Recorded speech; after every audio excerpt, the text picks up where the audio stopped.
నమస్తే, welcome to Bharati TV. నేను బాపయ్య. కాపులకి సీఎం కుర్చీ, పివి సునీల్ భుజం మీద జగన్, టార్గెట్ కూటమి. ఈ 4 పదాల్లోనే మొత్తం ఈ వీడియో అనాలిసిస్కి సంబంధించి మొత్తం అంతా కూడా ఆ 4 పదాల్లోనే అర్థం ఉండేలాగా నేను టైటిల్ పెట్టడం జరిగింది. సో మొదటి విషయానికి వస్తే, కాపులకి సీఎం కుర్చీ ఎందుకు పెట్టానంటే, పివి సునీల్ కుమార్ ఈ మధ్య ఒక మీటింగ్ పెట్టి ఆ మీటింగ్లో ఏమన్నారంటే, కాపులంతా కూడా దళితులతో ఏకం కండి, రాష్ట్రంలో అత్యధిక జనాభా కాపు సామాజిక వర్గానికి సంబంధించి ఉంది, ఓటర్లు కూడా వాళ్ళు ఎక్కువ మంది ఉన్నారు, కాబట్టి వాళ్ళు దళితులతో కలిసి ప్రభుత్వాన్ని ఏర్పాటు చేస్తే సీఎంగా మీరే ఉండండి, డిప్యూటీ సీఎంగా దళితులకి అవకాశం ఇవ్వండి. ఎవరైనా ఒక జీవి హర్షకుమార్ గారో, లేకపోతే మాజీ ఐఏఎస్ అధికారి విజయ్ కుమారో, లేకపోతే ఇంకొకళ్ళు దళిత మేధావులు ఉన్నారు కదా, వాళ్ళల్లో ఒకళ్ళకి అవకాశం డిప్యూటీ సీఎంగా ఇవ్వండి. సో ఇప్పటి వరకు అగ్రవర్ణాల వారే ఏలారు కాబట్టి తర్వాత మరి కాపులు అలాగే దళిత సంఘాలకి చెందిన నాయకులు రాజ్యాధికారాన్ని చేపడతారు కాబట్టి అది చాలా మంచిదవుతుంది అని చెప్పేసి ఆయన చెప్పుకొచ్చారు. అయితే దీని వెనుక కాపుల మీద లేకపోతే దళితుల మీద అమితమైన ప్రేమ ఉంది పివి సునీల్ కుమార్కి, అందుకే ఇలాంటి వ్యాఖ్యలు చేశారు అని అనుకుంటే మనం తప్పులో కాలేసినట్టే, తప్పులో పాటు పప్పులో కూడా కాలేసినట్టే. ఆయన కేవలం ఆయన వ్యక్తిగత అజెండాని బేస్ చేసుకునే ఈ కామెంట్స్ చేశారు. ఆయన ఏ సమావేశాలకి సభలకి వెళుతున్నా కానీ ఇలాంటి కామెంట్స్ చేయడానికి ఆయన వ్యక్తిగత అజెండానే కారణం అని చెప్పేసి మనకి క్లియర్గా అర్థమవుతుంది. ఎందుకంటే ఇప్పుడు కూటమి సర్కారు హయాంలో ఆయన టార్గెట్ అయ్యారు, లేదు ఆయన టార్గెట్ అయ్యేలాగా ఆయనే చేసుకున్నారు. ఎందుకంటే ఆయన మీద ఉన్న కేసులు అలాంటివి, ఆయన గతంలో వైఎస్ఆర్ కాంగ్రెస్ పార్టీతోటి అంటకాగి ఆ ప్రభుత్వం చెప్పినట్టల్లా చేసి ఆయన మీద కేసులు ఆయనే తెచ్చిపెట్టుకున్నారు, ఆయన నెత్తి మీదకి కేసులు తెచ్చిపెట్టుకున్నారు. అయితే ఇప్పుడు అవన్నీ వెంటాడుతున్నాయి కాబట్టి ప్రభుత్వం మారేలాగా ఏమైనా అవకాశం ఉంటే చేద్దాం, మన చేతిలోదే కదా, దళిత సామాజిక వర్గంలోని వాళ్ళు మనం చదువుకున్న వ్యక్తులము, ఐఏఎస్లు ఐపీఎస్లు పాస్ అయ్యాం కాబట్టి మనం ఎంతమందిని మార్చగలిగితే అంతమందిని మారుద్దాము అన్నట్టుగా ఆయన ప్రయత్నం చేస్తున్నారు. అందుకనే కాపులని సీఎంని చేస్తాము, దళితుల్ని ఉప ముఖ్యమంత్రిని చేస్తాము, సో మాతోటి కాపులు కలవండి అని చెప్పేసి ఇక్కడ కూటమిని విడగొట్టే ప్రయత్నం చేస్తున్నారు. సో కూటమి విడిపోతేనే ఎప్పుడైనా సరే ప్రభుత్వం మారేది. కనుచూపు మేరలో కూటమి ఎన్నాళ్ళైతే కలిసి ఉంటుందో అన్నాళ్ళు కూడా వైఎస్ఆర్ కాంగ్రెస్ పార్టీ అధికారంలోకి వచ్చే అవకాశం లేదు, వేరే పార్టీ అధికారంలోకి వచ్చే అవకాశం లేదు అని చెప్పేసి ఆల్రెడీ వైఎస్ఆర్ కాంగ్రెస్ పార్టీలో పనిచేసిన మాజీ మంత్రులే చెప్తున్నమాట. సో మరి ఈ విషయం పివి సునీల్ కుమార్కి తెలియదంటారా? అందుకని ఆయన కూడా కూటమిని టార్గెట్ చేశాడు. అయితే కూటమిని పివి సునీల్ కుమార్ డైరెక్ట్గా టార్గెట్ చేశారని మీరు అనుకుంటున్నారా? నో, ఇది 100% రాంగ్. అలా అనుకుంటే మీరు, కూటమిని టార్గెట్ చేసింది జగన్మోహన్ రెడ్డి. పివి సునీల్ కుమార్ కేవలం గన్ను పెట్టుకోవడానికి ఒక ఆధారం లాంటి వ్యక్తి. గన్ను వాడింది YSR Congress party. Gun PV Sunil Kumar భుజం మీద పెట్టి కూటమిని టార్గెట్ చేశారు. కాపు సామాజిక వర్గాన్ని కూటమి నుంచి దూరం చేసి రాజ్యాధికారాన్ని వైసీపీకి కట్టబెట్టడానికే పివి సునీల్ కుమార్ అనే వ్యక్తి ఒక ఆధారం లాంటివాడు.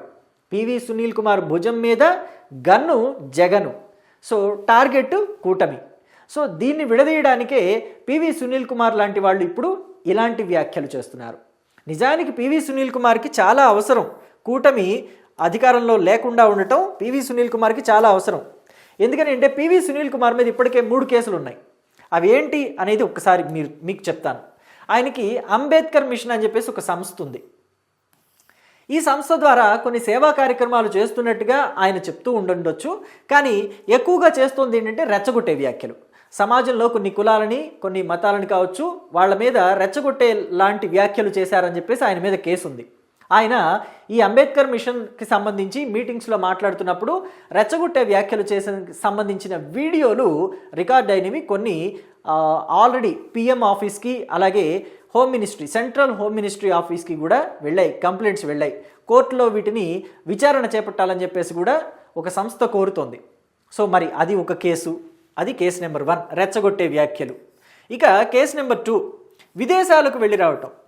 సాధారణంగా విదేశాలకు ఎవరైనా వెళ్ళొచ్చు అని అనుకుంటాం మనం, కానీ అక్కడే చిన్న మతలబు ఉంది.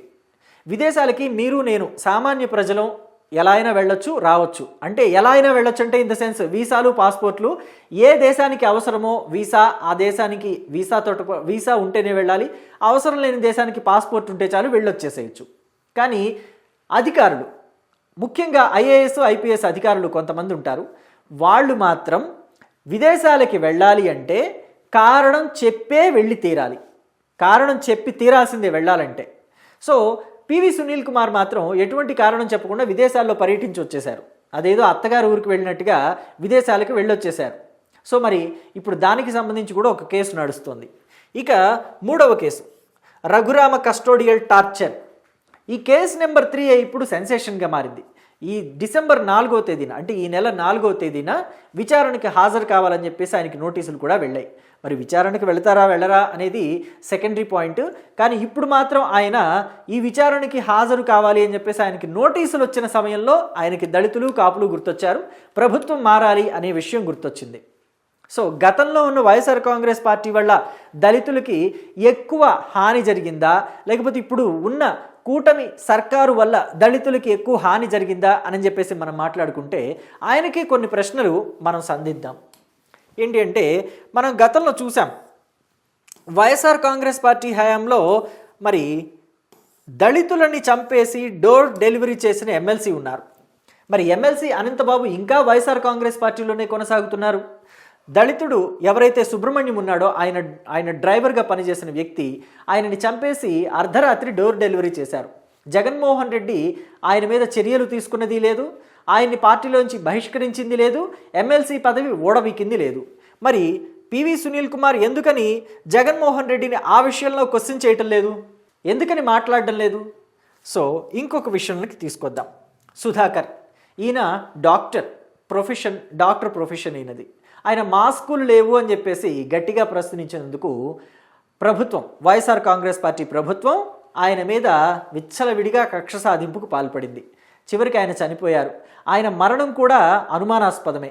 అసలు ఆయన గుండాకి చనిపోయారని ఏదో చెప్తున్నారు, కానీ ఆయన మరణం వెనుక అనేక అనుమానాలు ఉన్నాయని చెప్పేసి ఇప్పటికీ కూడా చాలామంది కూటమిలోని నాయకులు కావచ్చు, లేకపోతే కార్యకర్తలు కావచ్చు చెప్తూనే ఉంటారు.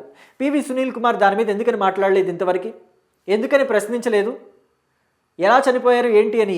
ఆయన సిఐడి అధికారే కదా వైఎస్ఆర్ కాంగ్రెస్ పార్టీ హయాంలో. ఎందుకని ఇన్వెస్టిగేషన్ చేయించలేదు దాని మీద? ఎందుకని మౌనంగా ఊరుకున్నారు?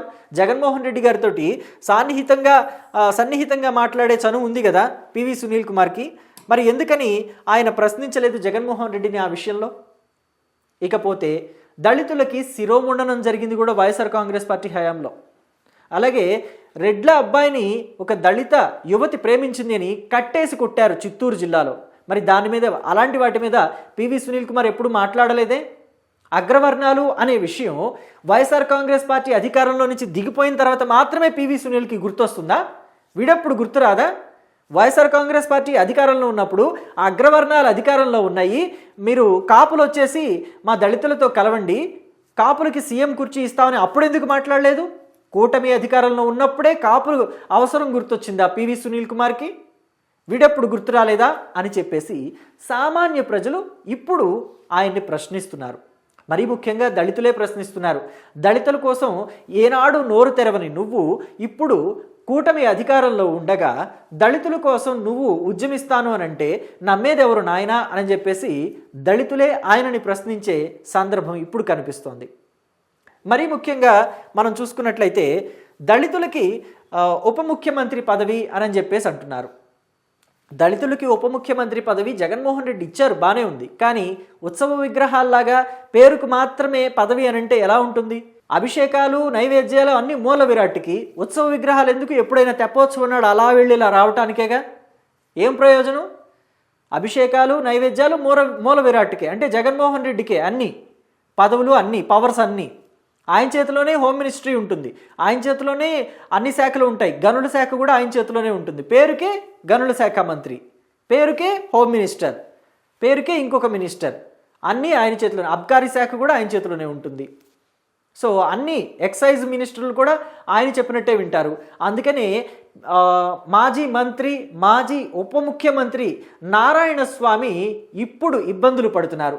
మరి జగన్మోహన్ రెడ్డిని అడగగలరా? నారాయణ స్వామిని ఎందుకు బలి చేశారు? మీ ఎక్సైజ్కి సంబంధించి కొత్తగా ఏవో పాలసీస్ తీసుకొచ్చారు కదా, వాటి వల్ల మీ లిక్కర్ కుంభకోణం వల్ల ఇప్పుడు నారాయణ స్వామి మెడకు చుట్టుకుంటుంది, ఆయన దళితుడే కదా, ఆయన ఎందుకు ఇబ్బంది పెడుతున్నారని చెప్పి పివి సునీల్ కుమార్ అడగగలరా? కానీ ఇక్కడ చూస్తే దళిత మహిళని రాష్ట్ర హోమ్ మినిస్టర్గా చేశారే, మరి ఆవిడికి ఎలా పవర్స్ ఉపయోగపెట్టుకుంటుంది, పోలీసులతోటి సమీక్షలు ఎలా నిర్వహిస్తోంది, లా అండ్ ఆర్డర్ విషయంలో ఆవిడ ఎంత స్ట్రిక్ట్గా ఉంది, ఒక యువతిని చీరాల దగ్గరలో ఒక యువతిని, బహిర్భూమికి వెళ్ళిన యువతిని తెల్లవారుజామున మానభంగం చేసి పారిపోయిన వాళ్ళని 36 గంటలు తిరగకుండానే పట్టించారు కదా. సో ఇలాంటి వాటి మీద ఎందుకని పివి సునీల్ కుమార్ మాట్లాడరు? గొప్ప విషయాల మీద ఎందుకని మాట్లాడరు? ఎందుకని విభేదాలు తీసుకొచ్చే వాటి మీద, రెచ్చగొట్టే వ్యాఖ్యల మీద ఎందుకని మాట్లాడతారు? పివి సునీల్ కుమార్ ఖచ్చితంగా వీటి మీద సమాధానం చెప్పి తీరాలి అని చెప్పేసి దళిత సంఘాలే కోరుతున్నాయి. సో దీని మీద మీరేమంటారు కూడా మీ అభిప్రాయాన్ని కమెంట్ బాక్స్లో తెలియచేయండి. అసలు నిజంగా పివి సునీల్ కుమార్ కేవలం దళితుల కోసమే మాట్లాడుతున్నారా, లేకపోతే జగన్మోహన్ రెడ్డి కోసం, జగన్మోహన్ రెడ్డి స్వలాభం కోసం కూటమిని బద్దలు కొట్టడానికి చూస్తున్నారా? ఎందుకంటే కూటమి అధికారంలో ఉన్న నాళ్ళు వేరే పార్టీకి ఎక్కడా కూడా అవకాశం దక్కదు అని చెప్పేసి వైఎస్ఆర్ కాంగ్రెస్ పార్టీ నుంచే గతంలో కూడా మాజీ మంత్రులు, అంటే ఇప్పుడు వాళ్ళు మాజీ మంత్రులుగా ఉన్నారు, వాళ్ళంతా కూడా మాట్లాడిన సందర్భం కదా. సో దీని మీద మీరేమంటారో మీ అభిప్రాయాన్ని కమెంట్ బాక్స్లో తెలియచేయండి. Thank you.